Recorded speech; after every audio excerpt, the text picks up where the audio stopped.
Нефтетрейдерлер ассоциациясы жакынкы күндөрү бензин 4 сомго, ал эми дизель 6 сомго кымбаттарын эскертип жатат. Өлкөдө көбүнесе АИ-92 үлгүсүндөгү бензин көп сатылат. Кымбаттоолорго байланыштуу АИ-92 бензини 63 сомго чыгышы мүмкүн экени айтылууда. Муну Нефтетрейдерлер ассоциациясы Орусияда күйүүчү майдын баасы көтөрүлүп жатканын негиз кылды. Россиядагы нефти кайра иштетүүчү заводдор бизге берген жүң бааларды, мисалы үчүн бензин группасына боюнча 1 тоннасына $110 көтөрүштү, ал эми дизель отуна болсо $130 көтөрүлдү. Бул эмне айтып атат? Бул биз мына жакынкы 1 айдын ичинде бул келишимдер түзүлүп, ал көлөмдө Кыргызстанга келип сатылып баштаганда, ушул убакыттын ичинде бензин группасы боюнча 4 сомго чейин кымбаттаган.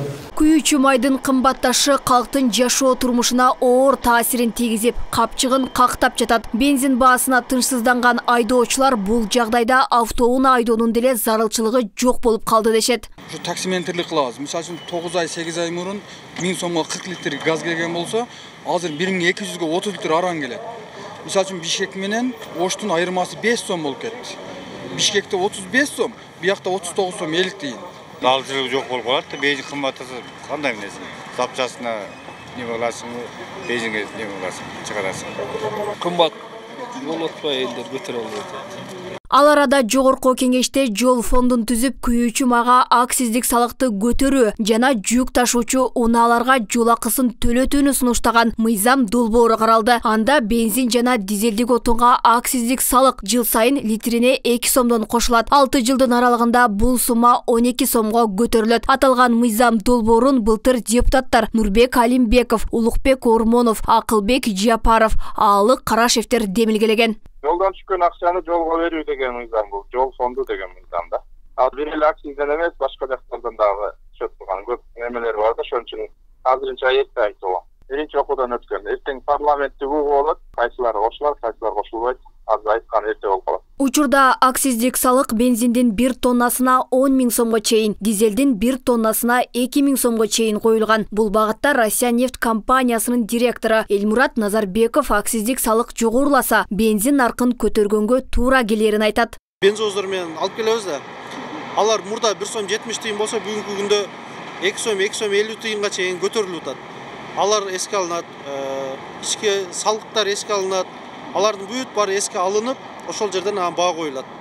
Ошол жерден эгер ошолордун кайсы бири көтөрүлсө көтөрүлөт, эгер түшкөн болсо түшөт да. Кайра эле ошол кошулат. Бул калкка сатууда кошулуп сатылат да. Ал эми эксперттер өлкөдө каатчылык жүрүп жаткан чакта бензинге акциздик салыкты жогорулатуу кажет эмес дешет. Бул жагдайда оорчулук калкка гана түшөөрүн белгилешүүдө. Күйүүчү майдын кымбатташы жазгы талаа иштерине да чоң таасирин тийгизбей койбойт. Россиядан башка жактан биздин жарандар бензин ташып атат Кыргыз мамлекетине, Кыргызстанга.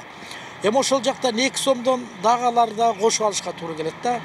Италия кымбаттап аткан бензинди дагы кымбаттатып алып келгенге туура келет. Бул элдин эле жонуна түшкөн неме да, проблема, элдин жонуна түшкөн. Элдин эсебинен эле жол фондусун түзүп, элдин эсебинен теге жактан алып келип аткан бензиндерди кымбаттатуу бул туура эмес деп эсептейм.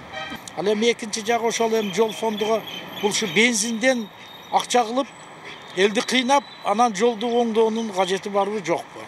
2020 жылдан бери күйүүчү майдын баасы 20 сомго чейин кымбаттаган. Өлкөдө күйүүчү майга болгон жылдык керектөө 1 300 000 тоннадан 1 500 000 тоннага чейин жетет. Кыргызстандын Нефтетрейдерлер ассоциациясына жалпы 10 чакты компания мүчө. Алардын ичинде Газпром нефть Азия, Бишкек Петролиум, Россия нефть жана Партнер нефть сыяктуу компаниялар негизги импортерлор болуп саналат. Өлкөдө ассоциацияга кирбеген ушул багытта дагы бир нече ишкана өз алдынча иш алып барат. Алмагүл Эркебай кызы, Бекмурат Султанов, 7 канал, Ош шаары.